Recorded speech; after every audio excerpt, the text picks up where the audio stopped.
Good morning, welcome back to BT. Today, like Drew. Trains. Yeah, we like trains. Yeah. We love trains. Waiting for them at a crossing, maybe not, but No. you know, off in the distance, they're kind of cool. Drew Kozum's checking out the best one to ride as he's riding the rails with the Prairie Dog Central Railway. Good morning, Drew. Good morning, guys. Yeah, this train, you can hop on board and bring your whole family along too. Get a nice, short but pleasant ride through the prairies. To tell us a little bit more about that, I wanted to introduce you to Jeff Livingston from the Prairie Dog Central Railway. First of all, good morning, Jeff, and thanks for firing this up for us. Yeah, morning, Drew. No problem. Yeah. Really excited to chat a little bit about the railway, but let's start with this particular train behind us. There are 3 trains inside of your fleet. Is that the lingo? Yeah, this is one of our diesel locomotives. It's a GP9. It was built in 1958, originally for the Grand Trunk Railway, which it then went to the CNR Railway, which donated it to us in 2002. Okay, so what would this train have been used for before you guys were using it? It was generally used for freight operations or yard switching. So. Gotcha. So similar to the trains that we see pulling things through downtown Winnipeg, this would have had a similar life? Absolutely, yeah. All right, nowadays, though, how many passengers can it pull when it's fully loaded on the Prairie Dog Central Railway? A full train will have 300 passengers that we pull with this train. So. Holy smokes, and where are we taking these passengers to and from? We're right now at the station, just a little bit north of Inkster. Where are we heading?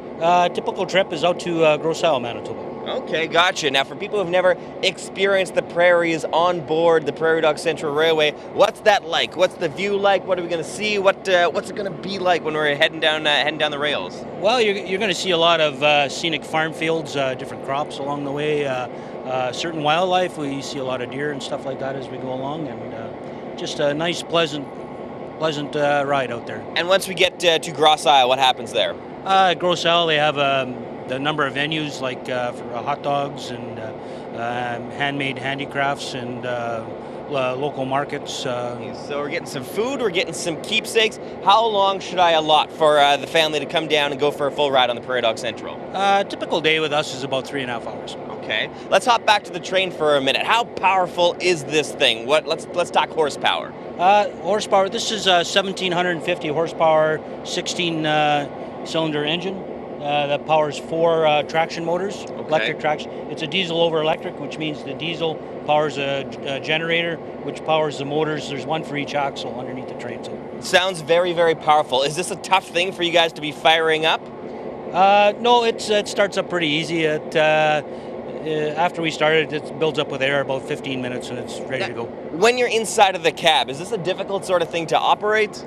No, with training it's not that difficult. No, it's more difficult with the stopping, with the cars on it and stuff like that. So. Gotcha. Well, how does it compare to a car? I guess there's not a wheel because you're only going back and forth. Is there levers? How does it work? Yeah, no, there's no steering wheel. There's no turn signals. There's basically a forward and reverse, and then there's an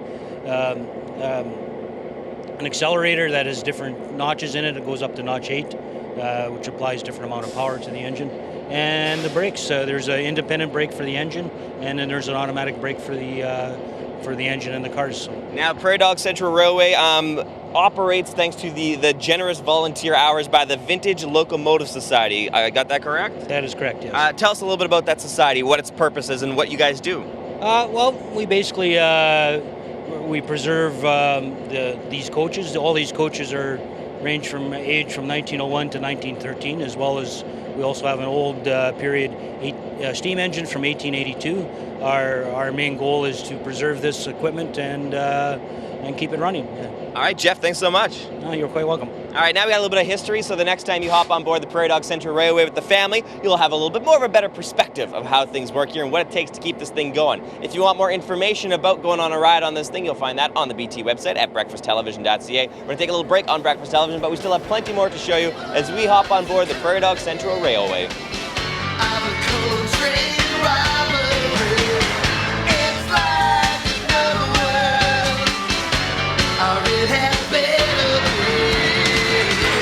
So we return to the whitewashed pout of its coming.